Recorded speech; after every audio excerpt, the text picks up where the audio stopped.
주님을 표현하는 많은 표현 중에 하나가 빛으로 오셨다라는 것입니다. 빛이란 어두움을 밝히는 거죠. 추위를 녹이는 것입니다. 더러움을 태워버리는 것입니다. 그래서 주님의 거룩한 백성들을 드러나게 하는 것이 빛입니다. 그럼 오늘 제목과 같이 그 빛은 우리에게 어떻게 스며들까? 저는 오늘 야곱의 이야기를 통해서 함께 은혜를 나눌까 합니다. 야곱은 노아와 같이 의로운 사람이다라고 표현하지는 않습니다. 하나님과 동행했다라는 표현도 없습니다. 아브라함과 같이 하나님의 부르심을 갖고 고향, 친척, 아비집을 떠난 사람도 물론 아닙니다. 이삭처럼 자신을 번제물로 바친 희생적인 사람도 아닙니다. 모세와 같이 불의에 대해서 불타는 감수성으로 투사와 같이 싸웠던 그런 사람도 아닙니다. 하지만 오늘날 이 야곱의 이름에서 이스라엘이라는 이름을 주셨고 그가 하나의 나라이자 민족의 이름이 됐습니다. 왜 수많은 믿음의 영웅들 가운데 하필 야곱이었을까요? 오늘은 왜 하나님께서 이 야곱을 우리 영적인 가장으로 삼게 되셨는지에 대해서 함께 은혜를 나눌까 합니다. 첫 번째, 오늘 야곱이 주님을 만날 때는 뜻밖의 상황에서 하나님을 만나고 있다는 것입니다. 오늘 본문은 우리가 잘 아는 것처럼 아버지에게 형인 것처럼 속이고 축복을 받아가지고 에서가 돌아오기 전에 축복을 받고 도망친 상황입니다. 지금 아버지도 속이고 형도 속이고 어머니와 작당을 해서 축복을 억지로 받고 도망을 쳐서 집을 나와서 길 한복판에서 자고 있었던 상황입니다. 에서는 맹렬히 그를 죽이기로 작정하고 쫓아오고 있다는 사실을 그는 예측하고 있습니다. 그는 어머니의 충고대로 라반의 집으로 가려고 하는데 그 거리가 꽤 멉니다. 한마디로 그는 집을 떠나서 그의 인생 가운데 가장 취약한 상태에 있다라는 것입니다. 신학자 터너는 이런 상황을 경계성이다라고 말했습니다. 영어로는 liminality, 경계성. 이게 무슨 뜻이냐? 떠나온 곳과 목적지 사이의 공간, 불확실성과 취약성이 있는 상태, 역할과 계급과 지위와 직책이 다 떨어져 나가고 가면이나 부여된 정체성이 없는 상태, 공동체의 상실을 경험한 상태, 이것을 경계성이다. 지금 이 경계성을 겪고 있다는 거죠. 이러한 경계성은 나쁜 것만이 아니라 한계를 깨닫게 하는데 이 한계 때문에 겸손함을 깨닫게 하고 신성함을 추구하게 하고 하나님과의 만남과 특별한 기도의 체험도 이 경계성에서 나온다라고 말합니다. 오늘 야곱에게도 이런 취약성이 있는 경계성 속에서 장엄한 비전을 하나님은 보게 하셨다는 것입니다.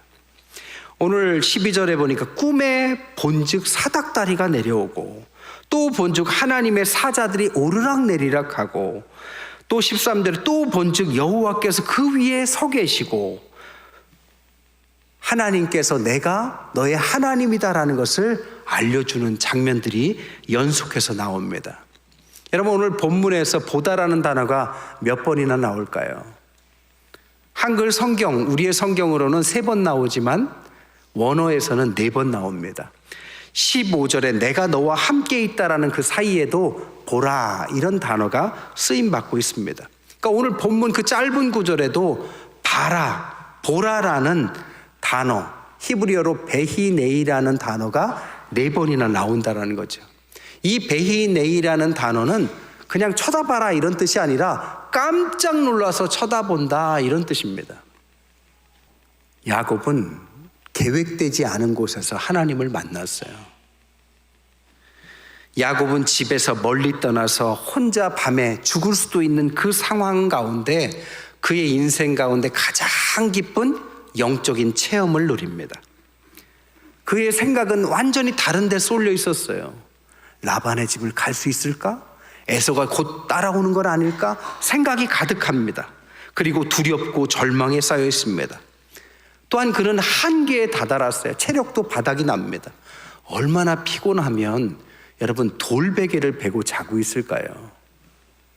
푹신한 베개도 잠 안 온다고 불면증이 생기는 시대에 딱딱한 베개, 돌로 만든 베개에도 잠이 올 만큼 그의 체력은 바닥이 나 있습니다. 여러분, 이런 한계 상황 가운데 그는 비로소 하나님을 만납니다. 그리고 말하기를, 정말 주님께서 여기 계신 것을 내가 모르고 있었구나. 이 사람이 우리의 영적인 조상인 것입니다.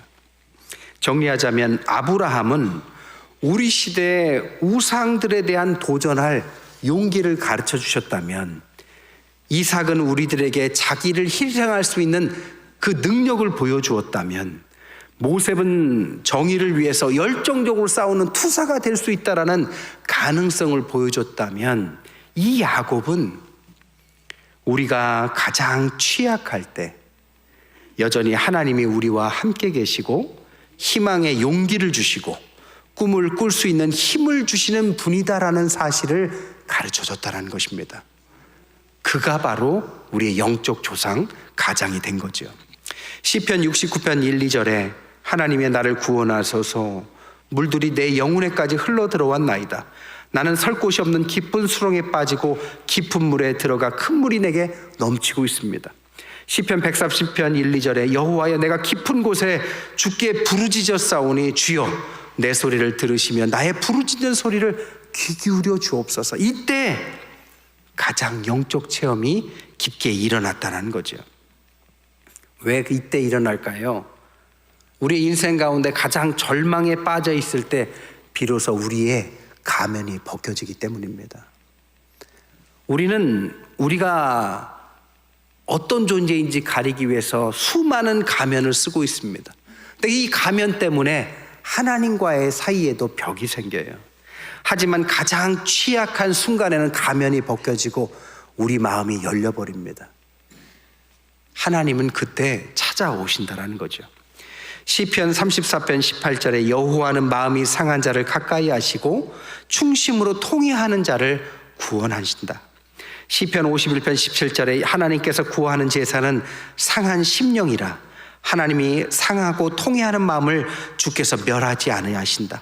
시편 147편 3절에 상심한 자들을 주님 고치시고 그들의 상처를 싸매신다. 이게 우리 하나님이신 것입니다. 브라칠라브 나만이라는 사람은요, 우리는 하늘 아버지께 가슴 깊은 속에서 나오는 강한 목소리로 부르짖을 필요가 있다. 그러면 하나님은 우리의 부르짖음을 들으신다. 이런 행동 자체는 우리가 하나님을 참되게 섬기지 못하도록 만드는 온갖 우리 안에 의심과 장애물들을 벗겨내서 완전히 벗기게 만든다. 그래서 하나님을 만나는 것입니다. 하나님을 만나는 것은 친숙한 장소에서만 만나는 것이 아닙니다. 이 교회에서 우리가 예상하고 와서 만날 수도 있지만 그렇게만 만나는 것이 아니라 우리 일생의 여정 가운데 캄캄한 밤과 같은 인생에 혼자 있는 그 시간에 하나님을 발견하게 된다는 거죠. 그래서 시편 23편 4절에 사망의 음침한 골짜기로 다닐지라도 해를 두려워 않을 것은 주께서 우리와 함께 하시기 때문이다라고 다윗은 고백한 것입니다. 여러분, 영적 체험, 하나님을 만나는 근원이 뭘까요? 이 근원은 한마디로 말해서 우리가 혼자가 아니라는 사실을 깨달을 때 비로소 시작되는 것입니다. 하나님은 우리를 내버려 두지 않으셨어요. 하지만 우리가 그것을 캐치하지 못할 뿐이죠. 하나님은 여전히 우리 손을 잡고 계십니다. 우리의 거처에 그분은 계십니다. 우리가 추락할 때 그분은 받쳐주십니다. 우리가 잘못할 때 용서하십니다. 그 사랑의 능력으로 우리의 영혼을, 상처를 치유하시고 우리의 삶을 보존해 주시고 가장 연약한 순간에 혼자 내버려 두시지 않는 하나님, 이게 야곱에게 나타나시고 우리의 가장으로 세우신 야곱, 이스라엘의 하나님이시다라는 것입니다.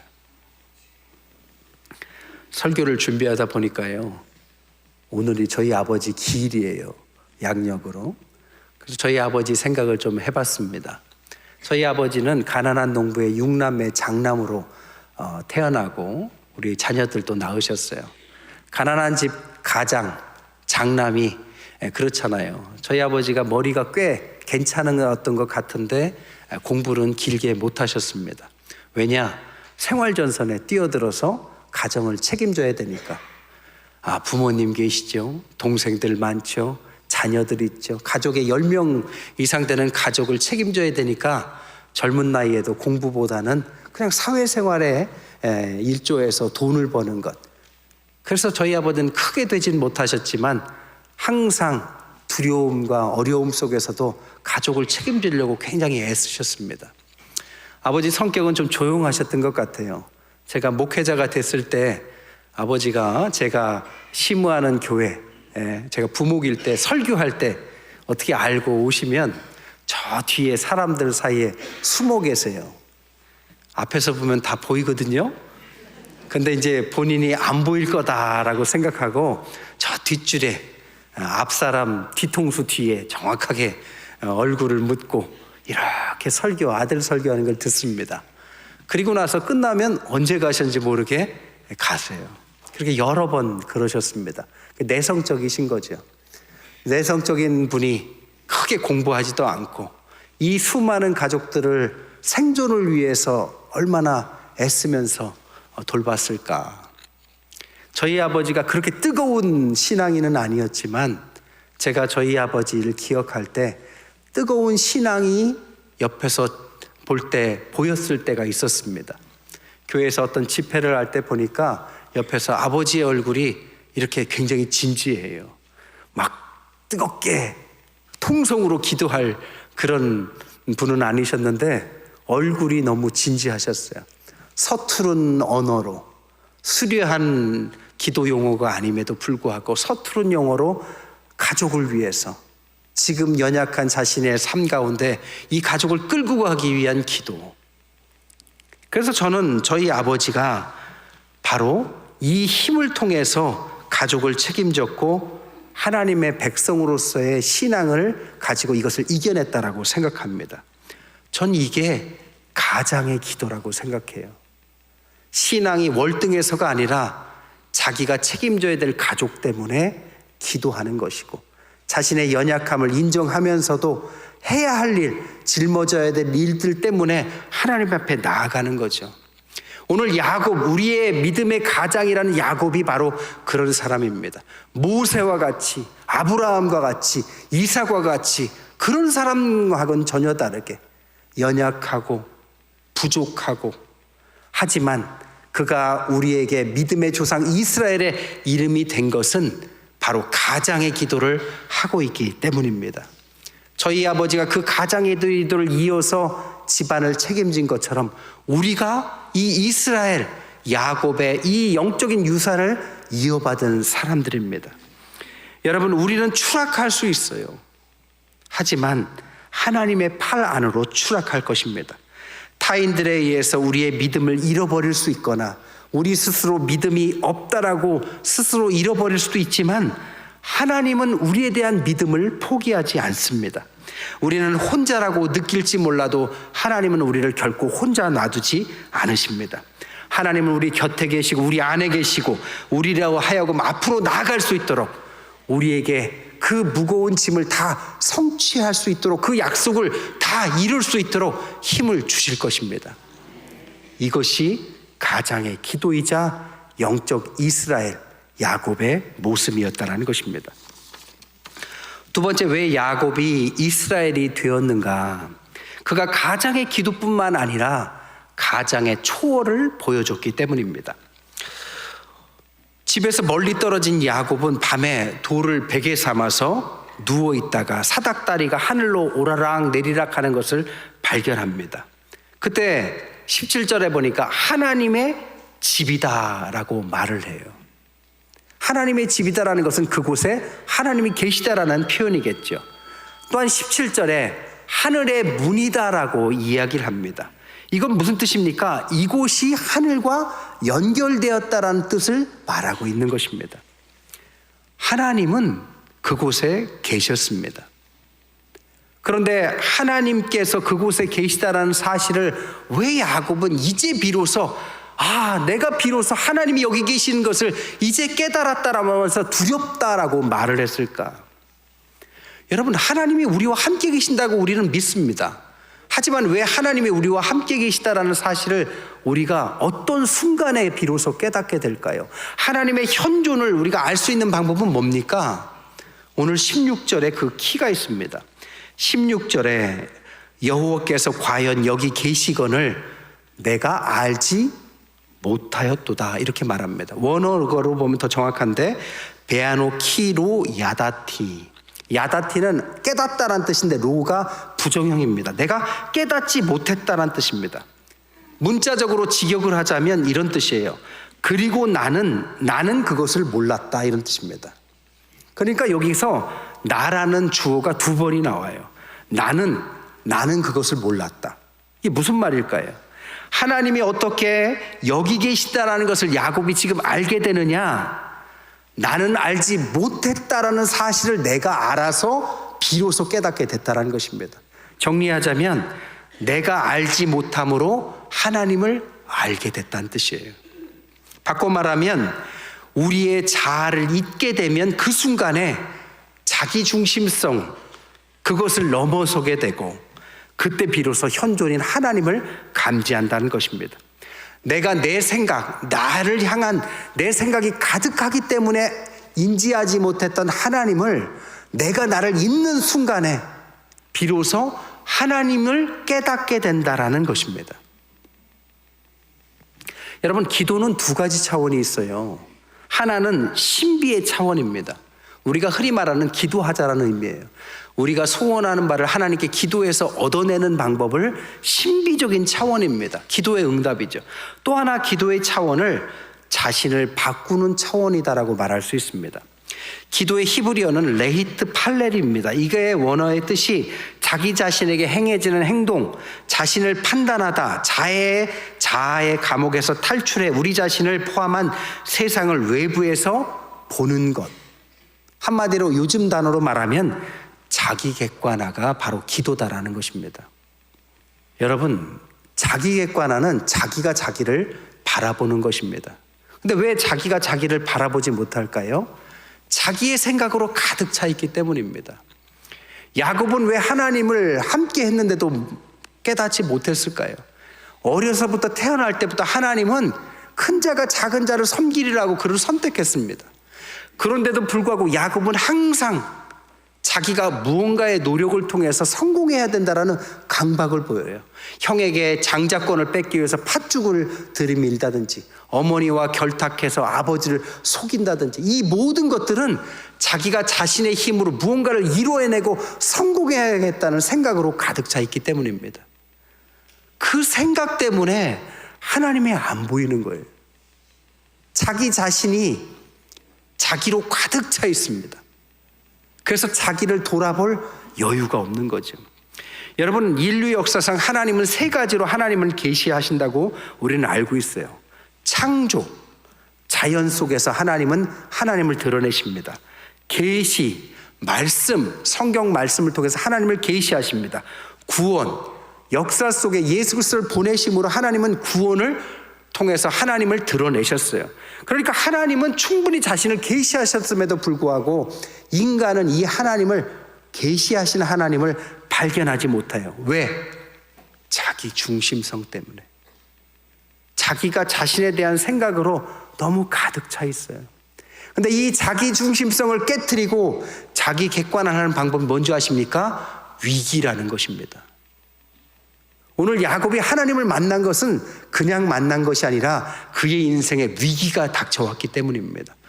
너무 큰 위기가 닥쳐오니까 그동안 이렇게 신비적인 기도만 하고 하나님 앞에 요구하면 기도만 했던 야곱이 이제 비로소 하나님 앞에 서려고 하고 하나님 앞에 자신이 어떤 존재인가를 생각하기 시작했다는 거죠.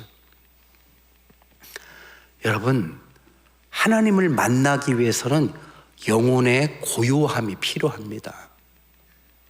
너무 소란해요. 너무 가득 차 있어요. 너무 내 생각으로 가득 차 있어서 기도하는 순간조차도 내 생각이 하나님의 음성을 듣는 틈조차 주지 않습니다. 그러니 그건 기도가 아니라 자기 생각으로 가득 차 있는 거죠. 어디에 하나님의 계시와 임재를 발견할 여지가 있습니까? 닥친 위기가 비로소 노력을 멈추게 만들었고 그가 하나님 앞에 서게 만들었습니다. 영혼의 고요함 속에서 비로소 내가 혼자가 아니구나, 내가 있는 이곳에 하나님이 계셨구나, 내가 있는 이곳은 하늘과 연결됐구나, 비로소 깨닫게 된 것입니다. 그래서 기도는 자기를 변화시키는 차원이 있다는 것입니다.